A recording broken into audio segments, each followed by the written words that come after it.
कांग्रेस के उसमें आज रूमर फैला के, इंडिया ग्रुप का रूमर फैला के वो आज वहां भीड़ इकट्ठा करने चाहते हैं। क्यों? क्योंकि हुड्डा साहब की हरियाणा में हवा है और हुड्डा साहब के नाम से वो ये भ्रांतियां फैला के वो चाहते हैं हमारी रैली कामयाब हो जाए। उदय भान जी ने जो कहा है वो तो एक साधारण हमारी लैंग्वेज है हरियाणवी में, शायद दूसरे लोग बीजेपी के लोग इसको तूल देना चाहते हैं वैसे ही। नमस्कार साथियों, आप देख रहे हैं जगत महान न्यूज और मैं हूं आपके साथ तेजवीर सिंह। साथियों, जगत महान न्यूज की टीम आपको अलग अलग क्षेत्र की हस्तियों से रूबरू करवाती आई है। आज कल भी एक विषय चल रहा है, महिलाओं को आरक्षण 33% देने को लेकर काफी घमासान छिड़ा हुआ है। राजनेताओं की टिप्पणियां सामने आ रही हैं और भी बहुत सारे मुद्दे हैं। हम उन पर बात करने के लिए हमारे साथ मौजूद हैं कुलदीप गंगाना, जो कि कांग्रेस पार्टी के वरिष्ठ कार्यकर्ता हैं। आइए इनसे जानते हैं कि वो क्या कहना चाहेंगे जिस प्रकार की टिप्पणियां सामने आ रही हैं। तो कुलदीप गंगाना जी, सबसे पहले आपका स्वागत। धन्यवाद जी कुलदीप जी, जिस प्रकार से 33% आरक्षण और 4 दिन का जो सेशन बुलाया गया था स्पेशल, उसको लेकर काफी टिप्पणियां कांग्रेस पार्टी के नेताओं द्वारा सामने आ रही हैं। आप क्या कहना चाहते हो इस 33% आरक्षण और 4 दिन के सेशन के बारे में? ये जो 4 दिन का सेशन बुलाया है इससे बहुत उम्मीदें थी लोगों को, और मेरे जहन में तो कई बार ये सवाल आता था वह शायद मोदी जी जो इन्होंने वायदा किया था वह हर आदमी के खाते में 15-15 लाख रुपए हम देंगे, तो मुझे लगता था भाई अब ये समय आ गया है, 10 साल इनको हो गए, स्पेशल अगर सेशन बुलाया तो उसमें कोई न कोई चीज स्पेशल भी मिलनी चाहिए।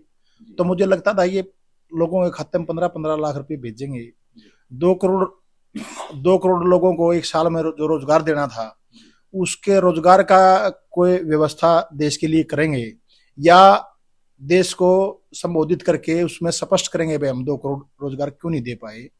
और 33% जो महिलाओं का आरक्षण की बात है ये तो कांग्रेस पार्टी ने 2010 में राज्यसभा में पास करवा दिया था। इन्हीं की वजह से, बीजेपी के लोगों की वजह से ये लोकसभा में हमारी संख्या कम थी तो पास नहीं हो पाया। तो ये तो खोदा पहाड़ निकली चुईया। लेकिन क्या जो भाजपा ने ये कानून जो है बनवा दिया है राज्य लोकसभा में और राज्यसभा में, कांग्रेस इसको नहीं बनवा पाई थी, फिर भी आप कह रहे हैं कि खोदा पहाड़ निकली चुईया?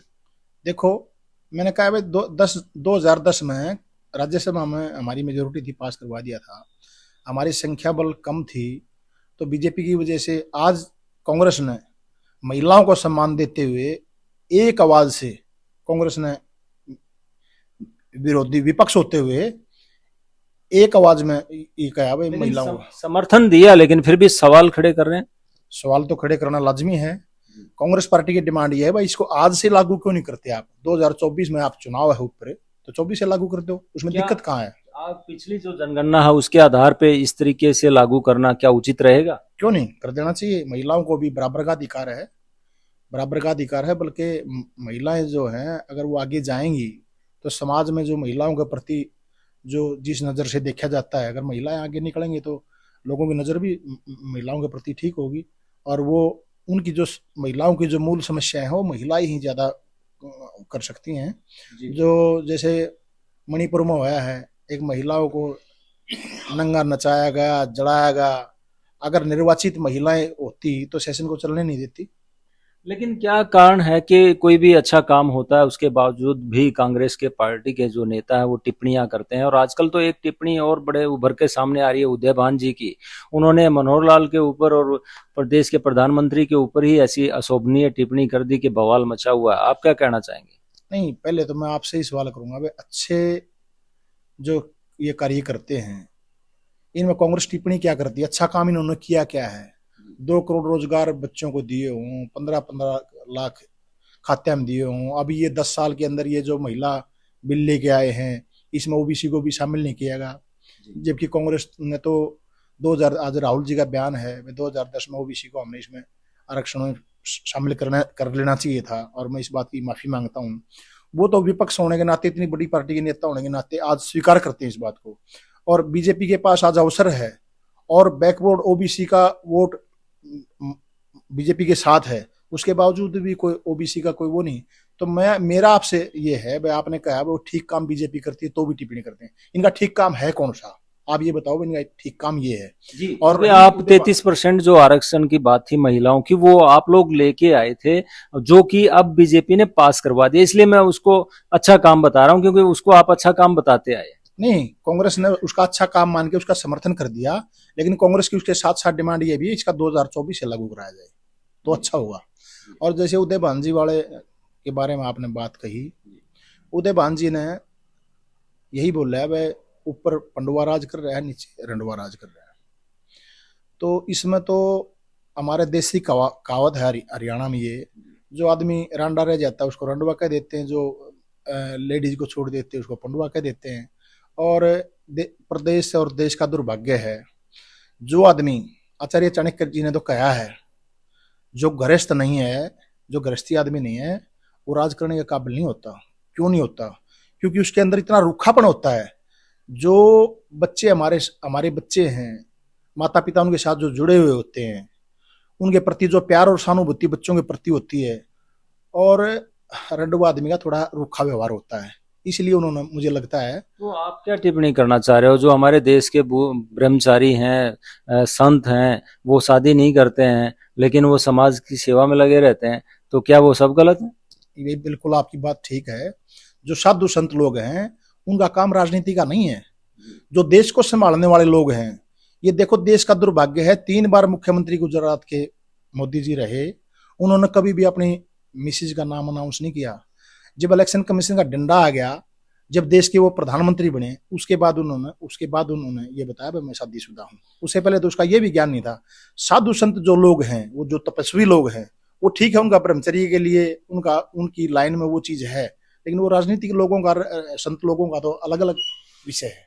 लेकिन जिस प्रकार से मोदी का डंका पूरे विश्व में बज रहा है, लेकिन कांग्रेस उसको पचा नहीं पा रही है, बार बार सवाल खड़े करती है, अभी ये इस तरह की टिप्पणी, आप क्या कहें? देखो, मोदी का डंका मैं नहीं कह सकता पूरी दुनिया में बजा हुआ है। अगर दुनिया में डंका बजे तो भारत का डंका बजे, हिंदुस्तान का डंका बजे। और ये जो आज हिंदुस्तान का डंका पूरी दुनिया में बजता है, जब देश में सुई नहीं बने थी, 47 से लेकर आज तक जितने भी प्रधानमंत्री और सरकारें रही, उन सभी का योगदान है कि आज हिंदुस्तान का डंका पूरी दुनिया में बजता है। एक आदमी को श्रेय ले इस बात का कि मैं आज प्रधानमंत्री हूँ, ये सब कुछ मैंने कर दिया, तो ये मुझे लगता नहीं कुछ ठीक है। मैं डंका मोदी जी का नहीं कहूंगा, डंका भारत देश का बजता है पूरी दुनिया में। लेकिन क्या इस टिप्पणी का आप समर्थन करते हैं? नहीं, उदय भान जी ने जो कहा है वो तो एक साधारण हमारी लैंग्वेज है हरियाणवी में। शायद दूसरे लोग, बीजेपी के लोग इसको तूल देना चाहते हैं वैसे ही, लेकिन हमारे हरियाणवी में भाषा ही ये है, रंडुआ और पंडुआ, ये हमारी सीधी हरियाणवी भाषा है। ये कोई बुरा बनाने की बात नहीं है, इसमें कोई गाली गलौज भी नहीं है, कोई वो भी नहीं है, ये हमारी लैंग्वेज है। आप कांग्रेस पार्टी के वरिष्ठ कार्यकर्ता हैं और वर्षों से पार्टी के लिए अपने आप को आपने खपा भी रखा है, लेकिन जिस प्रकार से आजकल माहौल बना हुआ कांग्रेस पार्टी के पक्ष में, तो उसको देखते हुए अभय चौटाला जो हमेशा कांग्रेस को कोसते रहे हैं, उसके बावजूद अब वो लगातार कांग्रेस के बड़े नेताओं को कैथल की रैली में शामिल करने की बात कर रहे हैं, साथ मिलकर चुनाव लड़ने की बात कर रहे हैं। तो आप जैसे कार्यकर्ता क्या करते रहे हैं, जो मतलब उनके खिलाफ चुनाव लड़ते रहे हैं या फिर उनके खिलाफ नारेबाजी भी करते रहे हैं, अब क्या वो साथ आने की बात कर रहे हैं? सही है? देखिए तेजवीर जी, आपका अच्छा सवाल है, और ये सोशल मीडिया के उपज भी है ये सवाल करने का, क्योंकि पूरे सोशल मीडिया पे चला हुआ है। एक कोई पार्टी खुद अपने आप ये कहती है मैं इंडिया गठबंधन के अंदर शामिल होना चाहता हूँ। अगर कोई देश में गठबंधन बनता है, गठबंधन के लोग तो लाख बोल रहे हैं कि भाई आप हमारे अंदर शामिल हो जाओ, लेकिन वो पार्टी खुद बोले मैं इंडिया के अंदर शामिल होना चाहता हूं, जिसका कोई आधार नहीं, वो इसका मतलब खत्म हो चुके। जब वो खुद कहते हैं हमारे को इंडिया में रला लो, इसका मतलब खत्म हो गया वो, और उनका आधार नहीं है। आधार क्यों नहीं है मैं बताता हूं आपको। इनलो था 2014 में 2 सीटें इनकी आई थी, और मोदी जी प्रधानमंत्री बने, पूर्ण मेजोरिटी देश ने उनको दी। इनके 2 लोकसभा के मेंबर बने, दोनों ने दीवार के ऊपर से अपना समर्थन पत्र फेंका, भाई हम भी मोदी के साथ हैं। उसके बाद इनका अलग अलग हो गया। एक चौधरी देवलाल का परिवार का हिस्सा बीजेपी के साथ ही चलेगा, और दूसरा जो चौधरी देवलाल का परिवार का हिस्सा था, अभी राज्यसभा में तुरंत में अगर वो उनका तब भी कोई आधार बनता जी। अगर वो राज्यसभा में बीजेपी के कैंडिडेट के खिलाफ वोट डालते। वो कहते हैं मैं बीजेपी का जो एंटी ग्रुप बनता है इंडिया, मैं उसमें शामिल होना चाहता हूं। जब वोट की बात आती है तो जो वोट वो बीजेपी को देते हैं। ये जो राजनीति है ये विचारधारा की लड़ाई होती है, ये किसी को बनने बनाने की चीज नहीं है। भाई राजनीति में मैं आज उसको बनवा दूं, आज उसको बनवा दूं, आज मैं इसके साथ हो जाऊं, आज मैं उसके साथ हो जाऊं। जब बीजेपी कांग्रेस के साथ लोकदल की विचारधारा ही नहीं मिलती, 2 मेंबर पार्लियामेंट वो मोदी जी को दे दिए, 1 विधायक का वोट राज्यसभा में वो उनको दे दिया। जब उनकी विचारधारा उनके साथ मिलती है तो फिर वो कांग्रेस के उसमें आज रूमर फैला के, इंडिया ग्रुप का रूमर फैला के वो आज वहां भीड़ इकट्ठा करने चाहते हैं। क्यों? क्योंकि हुड्डा साहब की हरियाणा में हवा है और हुड्डा साहब के नाम से वो ये भ्रांतियां फैला के वो चाहते हैं हमारी रैली कामयाब हो जाए। अगर कांग्रेस के बड़े नेता आएंगे, हम इंडिया में शामिल होंगे और उस वजह से हमारी रैली कामयाब हो जाए, ये एक रूमर है। बड़ी बात आप कह रहे हैं, बड़ा मतलब आप ये चीज कह रहे हैं कि भी वो रूमर फैला के भीड़ इकट्ठा करना चाहते हैं। आपके हलके की बात करें तो बड़ौदा हलके में आजकल पुराने जो दावेदार थे योगेश्वर दत्त और इंदुराज नरवाल विधायक हैं, उनके बीच में वाकपूत चला हुआ है और पीछे कुछ लोगों की ज्वाइनिंग को लेकर भी हुआ था। और आजकल टिप्पणियां दुष्यंत चौटाला को लेकर भी की जा रही हैं, जो कि इनेलो की दूसरी पार्टी जो निकल के बनी है। तो उसके बारे में आप क्या सोचते हैं जो दूसरी पार्टी बनी है? देखो, इंदुराज जी का और योगेश्वर जी का क्या उनका वाकयुद्ध चला हुआ है, मुझे इसके बारे में कोई ज्ञान नहीं है, मुझे पता नहीं उनका किस विषय पर वो उनका। लेकिन दुष्यंत चौटाला की जो पार्टी है वो भी अलग से राजस्थान में जयंती मना रही है और उन्हीं के ऊपर टिप्पणी की है कि वो पहले अपनी सीट तो बचा लें।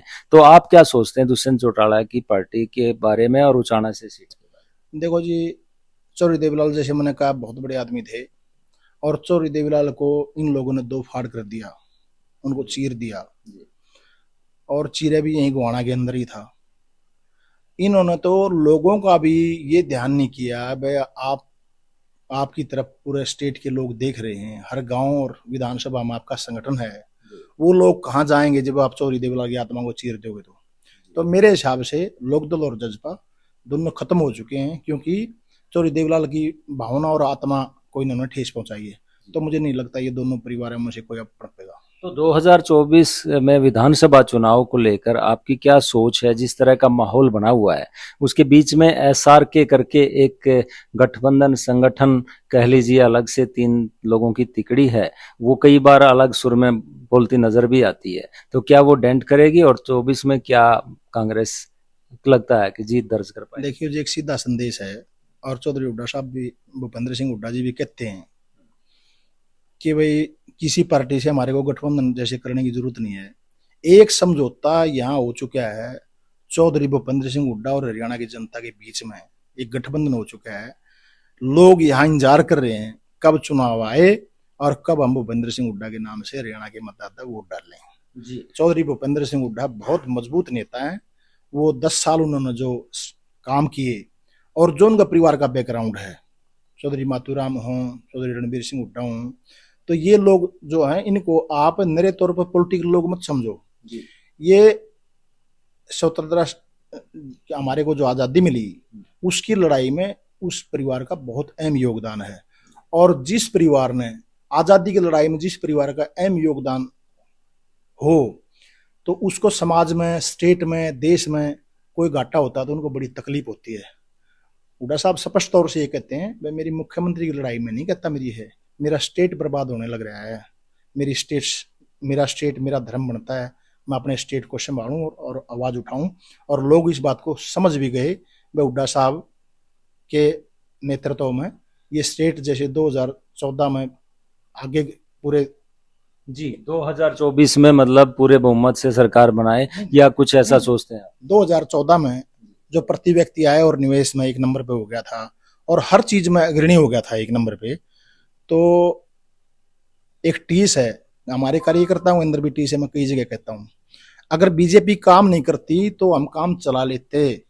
लेकिन तकलीफ ये है जो चौधरी भूपेंद्र हुड्डा 2014 में हरियाणा दिया था, इन्होंने तो वो हरियाणा भी नहीं छोड़ा।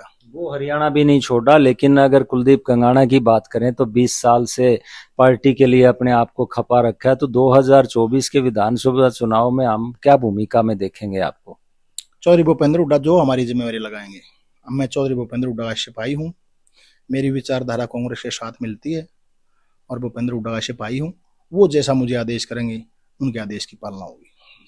तो दर्शकों, ये थे कुलदीप गंगाना, जो वरिष्ठ कांग्रेसी नेता हैं और 20 साल के करीब से ये पार्टी में अपने आप को लगातार खपाए हुए हैं, लेकिन किसी भी प्रकार से अपने आप को ज़्यादा अग्रेसिव नहीं दिखाते हैं और ये पार्टी के लिए लगातार लगे रहते हैं। आज इन्होंने उदय भान जी की टिप्पणी पे भी बचाव किया और 4 दिन के सेशन पर बीजेपी के उस पर भी सवाल खड़े किए हैं और बहुत सारे विषयों पे इन्होंने अपना विचार रखे। अभय चौटाला द्वारा कैथल में की जा रही रैली में कांग्रेसी नेताओं के बुलाए जाने पर भी इन्होंने अपने विचार रखे। इनसे पता चलता है कि ये कितना समझ रखते हैं आज की राजनीति की। देखते हैं आने वाले समय में ये राजनीति किस ओर करवट लेगी। जगत महान न्यूज के लिए गोहाना से तेजवीर सिंह, नमस्कार।